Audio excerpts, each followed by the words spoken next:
Bienvenue dans la troisième vidéo de la série consacrée à l'explication de la programmation asynchrone en JavaScript. Dans la vidéo précédente, j'ai expliqué les callbacks et comment utiliser les callbacks pour gérer la programmation asynchrone. Dans cette vidéo, je vais essayer d'expliquer les promesses. Pour faire un petit rappel, donc je vais reprendre le même exemple de la vidéo précédente. Du coup, avec l'utilisation du callback, on a pu récupérer l'objet user. Ensuite, on a pu récupérer les repos de cet utilisateur via également l'utilisation du callback. Et par la suite, les commits également avec les callbacks et ensuite de l'afficher. Donc ici, le résultat d'exécution de notre programme avec les callbacks. En revanche, on a un vrai problème avec les callbacks. C'est ce qu'on appelle le callback hell ou bien l'enfer des callbacks en français. C'est le fait d'avoir une structure imbriquée. Comme vous voyez ici, c'est une fonction dans une fonction dans une fonction. Et du coup, ça va compliquer énormément notre code et le rendre moins maintenable. Et du coup, pour cela, on veut utiliser une nouvelle technique, c'est les promesses pour avoir un code beaucoup plus clean et plus simple à faire évoluer et maintenir également. Du coup, l'objectif final, c'est vraiment de passer d'une structure imbriquée, comme celle-ci, vers une structure beaucoup plus clean avec les promesses. Donc ça, c'est notre mission pour cette vidéo. Avant d'aller plus loin, je vais essayer d'expliquer c'est quoi une promesse. Donc, une promesse en JavaScript, c'est un objet de type promise qui représente le résultat d'une opération asynchrone et peut se trouver dans l'un des quatre états suivants. Le premier état, c'est pending, c'est l'état initial donc de la promesse. Ensuite, quand l'exécution est bien passée, qu'on n'a pas des erreurs, du coup, ça sera en statut fulfilled. Et en cas d'erreur, ça sera dans le statut rejected. Et finalement, c'est le statut settled avec donc la fonction .finally. Je vais par la suite donc expliquer tout ça via un exemple simple. Retournons du coup vers VS Code. J'ai préparé un fichier promise.js. Voilà, je veux commencer par expliquer comment déclarer une promesse. Donc const p égale new promise. La promesse a besoin donc d'une fonction avec deux arguments. Le premier argument resolve et le deuxième argument reject. Voici, fonction anonyme. Voilà, donc ça, déclaration donc d'une promesse. On va essayer de, par exemple, de simuler un accès à une base de données ou un appel HTTP, c'est-à-dire donc kickoff some async work. On va utiliser toujours la méthode de setTimeout. SetTimeout, voilà. Donc je vais mettre 200, enfin 2000, pardon, 2000 millisecondes, du coup 2 secondes. Et ici, je vais déclarer une variable flag, plutôt une constante flag égale à true. C'est juste pour simuler le résultat d'une opération asynchrone quelque part. Ensuite, ici, donc if flag égale true, alors resolve. On va passer un petit message ici, donc time is up. Voilà. Et en cas de souci, else reject. On va mettre le petit message. Voilà. C'est exemple très basique. Donc ça, c'est la déclaration donc d'une promesse. Maintenant, comment utiliser donc la promesse. Voilà, const p, donc c'est p.then.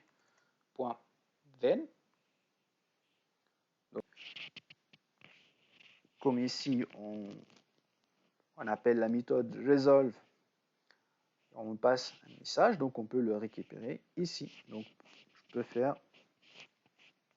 message, fonction anonyme, console et message. Voilà, donc ça c'est l'utilisation. Donc promesse, je relance mon programme pour voir le résultat.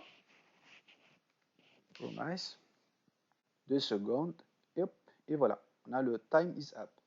Maintenant, je veux tout simplement changer le flag de true à false et voir le résultat d'exécution. Et voilà, là on a une erreur. Donc quand vous regardez un peu le message, on a unhanded promise rejection. Parce que tout simplement, on n'a pas géré les erreurs. Ça sera du coup avec la méthode catch. Alors, je vais essayer de mettre tout ça dans une seule ligne. Voilà, voilà. Ensuite, catch.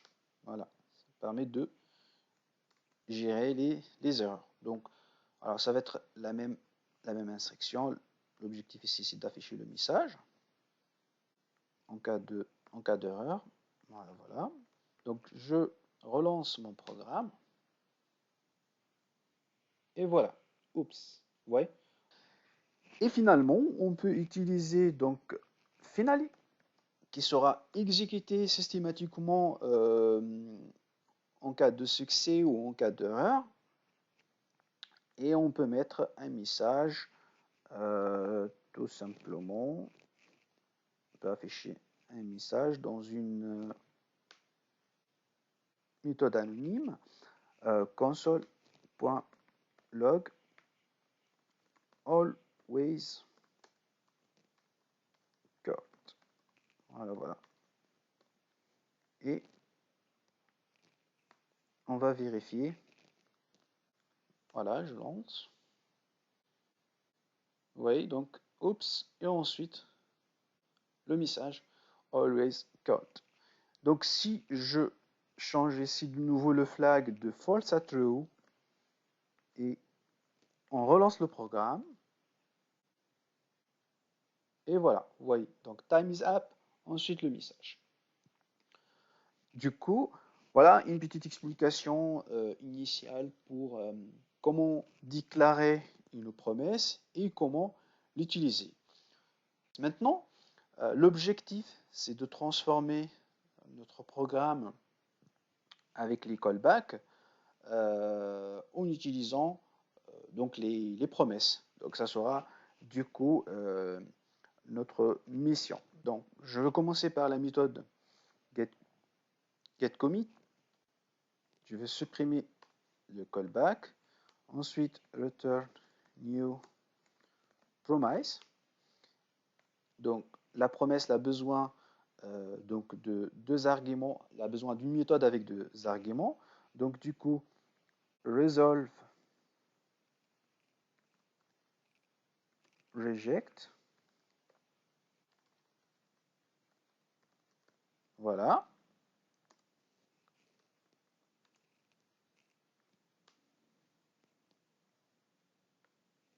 Ensuite, on va déplacer tout ça ici.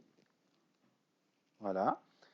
Et au lieu de faire callback, ça sera tout simplement resolve.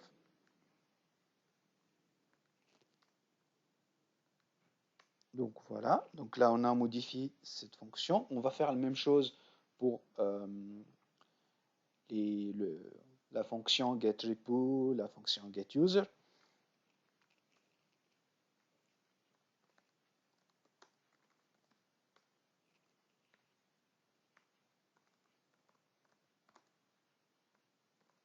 reject.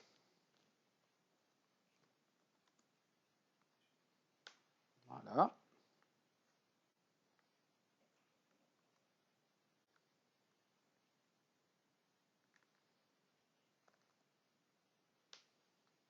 On va supprimer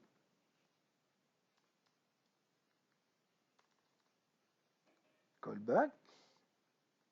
Et même chose pour get user return new promise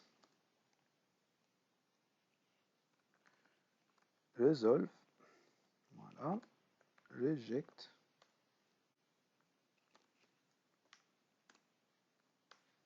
Voilà.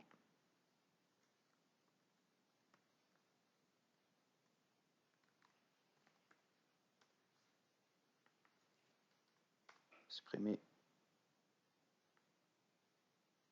callback.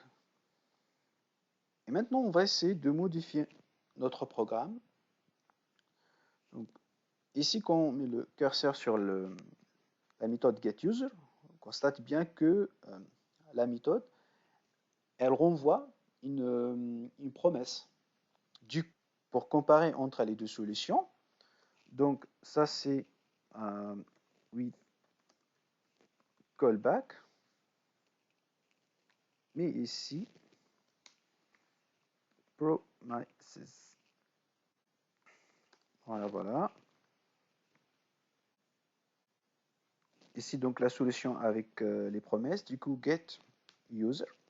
Donc, on va passer un comme argument, l'ID utilisateur. Ensuite, donc ici, point